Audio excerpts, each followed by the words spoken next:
મહેસાણા દૂધસાગર ડેરીના વાઇસ ચેરમેનનો નવો ધડાકો. મળતી માહિતી મુજબ દૂધસાગર ડેરીના એક્સપાયર થઈ ગયેલા પાવડરના જથ્થાને જાહેર કરવામાં આવ્યો. ડેરી પાસે એપ્રિલ 2025માં એક્સપાયર થયેલો પાવડરનો જથ્થો ચેરાડા ગામના ગોડાઉનમાં રાખવામાં આવ્યો છે. એક્સપાયર થયેલો જથ્થો. ડેરી પાસે પોતાનો જથ્થો હોવા છતાં પણ અમૂલ પાસેથી પાવડર ખરીદવાનું કારણ શું, તેવો સવાલ કરતા વાઇસ ચેરમેન યોગેશ પટેલ. ડેરીએ એક્સપાયર થયેલો જથ્થો લાખો કરોડોનું નુકસાન પહોંચાડવાનો લગાવ્યો આરોપ. તો બીજી તરફ જાતે રેડ માટે રહેલા વાઇસ ચેરમેનને અશોક ચૌધરી જૂથના લોકોએ ધક્કે ચઢાવ્યા. ફરી એક વખત વાઇસ ચેરમેન ઉપર હુમલાની ઘટના. રિપોર્ટર ચેતન પટેલ, મહેસાણા. તો 2025 થી કઈ તારીખ છે? કઈ 2 એપ્રિલ 2025 ની બેગો છે અને એમડી સાહેબ એવું કી છે અને 5000 મેટ્રિક ટન પાછો ખરીદ્યો પાવડર એમને બહારથી. અને આપણો આ પાવડર જે ઓગારવાનો ઓગાર્યો નહીં, બહારથી શાના માટે લાવવો પડે? તમે જોયું એક્સપાયર ડેટ. શું યોગેશભાઈ, આજે કંઈક ફરીથી તમે જે તપાસ માટે હકીકત જાણવા માટે ગયા હતા પણ એ તમને જાણવા ના મળી, શું હતું? જાણવા મળી ગયું ને, હકીકત તો અમે પકડી પાડી. પકડ્યા પછી આજે હું LK પટેલ બે ચરાડા જવા નીકળ્યા. ચરાડામાં અમારું એક ગોડાઉન છે. મેં કાલ પણ મીડિયા થકી કહ્યું હતું કે ભાઈ અમારો પાવડર એક્સપાયર ડેટ થયેલો પડ્યો છે અને અમને પાવડર 5000 મેટ્રિક ટન શેના માટે ખરીદ્યો એ મારે પ્રૂફ કરવાનું હતું. અશોક ચૌધરી ચેરમેન શ્રી પ્રૂફમાં ના પાડતા હતા. આજે ઓન પેપર ચરાડા ગામની અંદર જનતાની વચ્ચે યોગેશ પટેલે જાતે રેડ પાડીને એક્સપાયર ડેટ પાવડરનો ખુલાસો કર્યો અને એ પણ મીડિયા અને પત્રકારોને પણ ઘણા 2-3 પત્રકારો પણ આવ્યા હતા. પત્રકારોએ પણ એ વિડીયો લીધો અને મેં પણ જાતે લીધું. મારો શર્ટ પણ બગડેલો છે, ગોડાઉનમાં ખુલ્લું કરીને બતાવ્યું, મારો પગ પણ એવો છે.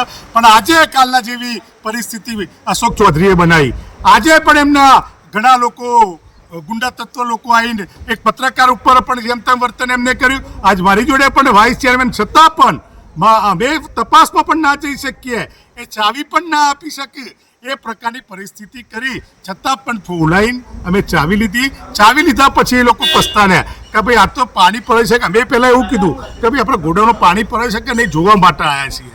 પછી તો જ ચાવી આપી. ચાવી આપ્યા પછી અમે વાસ્તવમાં એક્સપાયર ડેટ પાવડર થઈ ગયેલો અમને ખબર છે.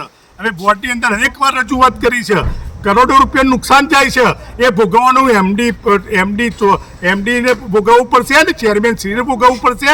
અમે જિલ્લા રજિસ્ટ્રારને પણ ફરિયાદ કરવાના છીએ, પોલીસ કેસ પણ કરવાના છીએ. અને આજે પણ હુમલા જેવી પરિસ્થિતિ આજ પણ થઈ મારા ઉપર. આજ પણ હુમલા જેવી પરિસ્થિતિ થઈ. એટલે એના માટે એક પ્રકારની ગુંડાગીરી કરીને રાજ કરવું એ આપણા માટે શોભતું નથી. અને ભારતીય જનતા પાર્ટીના કાર્યકર્તા ના શોભાય નહીં, કારણ કે ભારતીય જનતા પાર્ટીનો કાર્યકર હું પણ છું, એ પણ છે.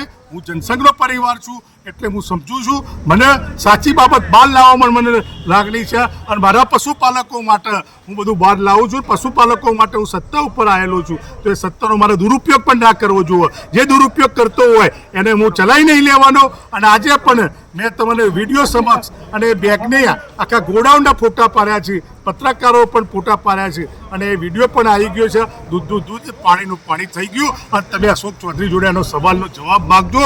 એમને તો એટલા હદે પાપ કર્યું હતું કે એક્સપાયર ડેટ થઈ ગયું તો આપણે પાવડર વગાડી શકીએ. મને ને એમડીને આવો જવાબ આપ્યો, એમડીને બેને એમડીને મને જવાબ આવો આપ્યો કે આપણે એક્સપાયર ડેટ પાવડર થયેલો 6 મહિના સુધી આપણે ચલાવી શકીએ છીએ. કાલ પણ મેં વાત કરી હતી. એટલે આની બબાલ લાંબા સુધી ચાલશે. મને તો આજ હું પોલીસ કેસ એસપીને પણ કહેવાનો છું, આઈજીને પણ કહેવાનો છું, મારું જીવનું જોખમ ના વધે એટલે મને પ્રોટેક્શન આપો.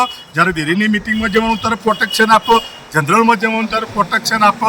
હું મારી પાર્ટીને કહે કારણ કે એટલા માટે કે વિવાદ એવો મોટા સ્તરે જઈ રહ્યો છે. તમને લાગશે કે હજુ પણ હુમલા થશે? હુમલો એ આ વખત હુમલો કરશે ને તો એની પરિસ્થિતિ બહુ ગંભીર થશે.